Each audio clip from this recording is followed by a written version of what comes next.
Buenos días con todos, futuros tecnólogos. Bienvenidos a esta primera unidad de una materia que es, sin duda, la columna vertebral de su carrera, Fundamentos normativos y procedimentales de la custodia penitenciaria. Hoy iniciamos con el contenido 1 y quiero ser muy claro desde el primer minuto. Si no entienden y dominan lo que vamos a ver hoy, van a tener serios problemas en el ejercicio de sus funciones.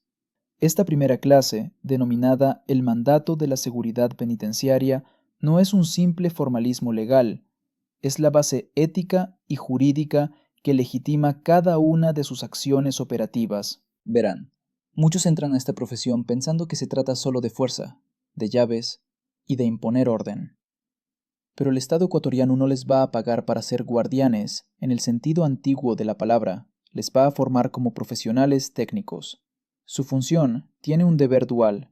Por un lado, la seguridad operativa, que es la misión principal del Cuerpo de Seguridad y Vigilancia Penitenciaria, el CSVP, pero por otro lado, y con la misma importancia, deben ejercer esa seguridad dentro de un marco estricto de derechos humanos y normativa legal. Para empezar, definamos quiénes son ustedes, o quiénes aspiran a ser.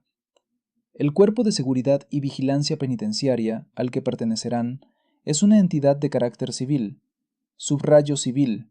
No somos militares, no somos policías con lógica de guerra. Somos civiles armados, sí, pero también uniformados, jerarquizados, disciplinados y, lo más importante, técnicos, profesionales y especializados. Su misión es operativa. Están bajo la rectoría del SNAI, y su deber es mantener, controlar y restablecer el orden y la seguridad dentro de los centros de privación de libertad, CPL. Y por supuesto, su primer deber es cumplir y hacer cumplir la Constitución y las leyes. Aquí es donde nos encontramos con el primer gran concepto que deben dominar para su resultado de aprendizaje 1, la diferencia entre custodia y tratamiento. La custodia es su función primaria, es la vigilancia, es la seguridad, es garantizar que el PPL esté confinado de forma segura, es proteger la integridad física del PPL, la de sus compañeros, la del personal administrativo y la suya propia. Es mantener el orden y prevenir que entren objetos prohibidos o que ocurran fugas. La custodia es la implementación de medidas físicas y procedimentales, es el control. Por otro lado tenemos el tratamiento. El tratamiento es el conjunto de actividades multidisciplinarias, la educación, el trabajo, la salud, el deporte. Es todo aquello diseñado para la rehabilitación, para modificar esas conductas delictivas y preparar al PPL para que, algún día, pueda reinsertarse en la sociedad. Ahora, el error clásico es pensar que estas dos cosas son opuestas, que el personal de seguridad es el malo que quiere encerrar y el personal de tratamiento, psicólogos, educadores, es el bueno que quiere liberar. Esto es falso y es una visión peligrosa. El marco internacional, como las reglas Mandela que estudiaremos a fondo, Punto Miso y las reglas penitenciarias europeas, Punto Miso nos dicen que ambos modelos son interdependientes. No puede existir un tratamiento efectivo si no hay seguridad. Imagínenlo de esta forma. ¿Cómo puede un psicólogo dar terapia en un pabellón donde hay un motín? ¿Cómo puede un maestro dar clases si hay extorsiones y violencia en el aula? Es imposible. Se concluye, por tanto, que una seguridad integral y estable es la condición necesaria para que los programas de tratamiento puedan siquiera existir. Ustedes, con su labor de custodia, no son un obstáculo para la rehabilitación, son el requisito previo para ella. Pero, y este es el gran pero, esa custodia debe ejercerse respetando la dignidad humana. Y esto nos lleva al corazón de esta clase, el marco jurídico y la supremacía constitucional. Su actuación, cada segundo que portan ese uniforme, está supeditada a lo que llamamos el bloque de constitucionalidad. ¿Qué significa esto? Significa que la Constitución de la República del Ecuador y los instrumentos internacionales de derechos humanos, como los principios y buenas prácticas sobre la protección de las personas privadas de libertad en las Américas, están por encima de cualquier norma interna, por encima de cualquier reglamento del CPL y definitivamente por encima de cualquier orden verbal que reciban. Quiero que esto les quede grabado. Ninguna restricción de seguridad, ninguna sanción disciplinaria, aunque crean que es por un buen fin disciplinario, puede jamás constituir tortura o un trato cruel, inhumano o degradante. En el momento en que cruzan esa línea, ustedes dejan de ser agentes del Estado y se convierten en delincuentes. En el contexto ecuatoriano, existe una figura clave que deben entender: el juez de garantías penitenciarias, o JGP. Este juez no es quien pone la pena, esa es la función judicial.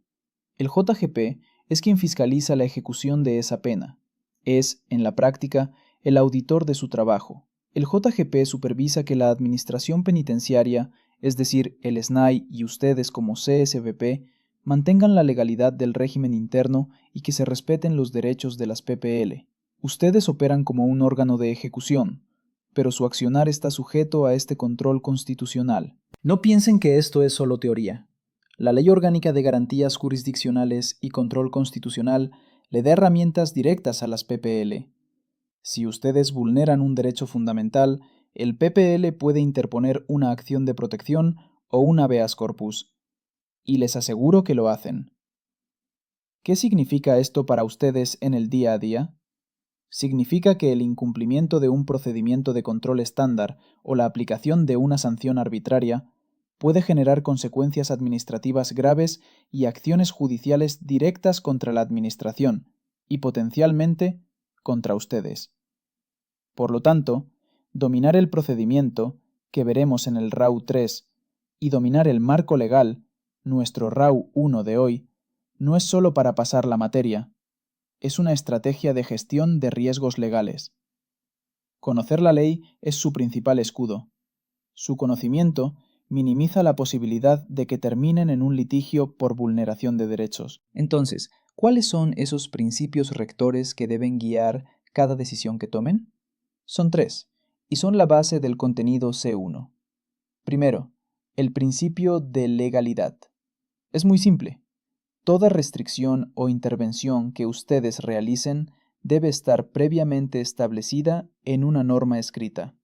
Se acabaron el "aquí siempre se ha hecho así", el "me parece que" o el "yo creo que". Si un PPL pregunta por qué le están restringiendo un movimiento y su única respuesta es "porque yo lo digo", usted está cometiendo un error garrafal. Su respuesta debe ser "porque el artículo 10 del reglamento y llega así lo estipula para esta situación". Segundo, el principio de dignidad humana. Este no necesita mucha explicación, pero es el más fácil de olvidar en la atención diaria. El trato a las PPL debe respetar su condición humana en todo momento. Sí, perdieron su libertad, pero no perdieron su humanidad. Las reglas Mandela son claras en esto. El respeto a la dignidad es la base de todo el sistema. Tercero, y el más importante en la práctica operativa, el principio de necesidad y proporcionalidad. Este principio dice dos cosas. Primero, que el uso de la fuerza o la imposición de una restricción debe ser el último recurso, necesidad. Si puedo resolver una situación con una orden verbal, no debo usar la fuerza física. Si puedo usar la fuerza física, no debo usar un agente químico. Siempre es la medida menos restrictiva posible. Segundo, que el perjuicio que evito debe ser mayor que el daño que causo con la medida. Proporcionalidad. No puedo, por ejemplo, aplicar una medida de aislamiento extremo a un PPL por una falta leve. La respuesta debe ser proporcional al riesgo o a la falta cometida. Aquí es donde quiero detenerme en el error más común que he visto en mi carrera. Un error que este curso busca erradicar. El documento lo llama confundir la autoridad operativa con la autonomía legal. Es el servidor que aplica restricciones basándose en su discrecionalidad personal, o peor aún, en instrucciones verbales informales de un superior, sin ningún sustento normativo claro. Permítanme darles un ejemplo. Un microcaso que está en sus materiales de estudio y que ocurre todos los días en nuestro CPL. Imaginen esta situación. Un PPL es acusado de una falta disciplinaria interna grave. El Consejo Disciplinario, como manda la ley, programa una audiencia para que el PPL pueda defenderse. Usted es el agente del CSBP asignado a ese bloque. Ese día, Usted recibe una instrucción verbal de su jefe de guardia, un superior jerárquico. Este superior le dice: no traslade al PPL Pérez a la sala de audiencia, porque hay una supuesta amenaza de conflicto.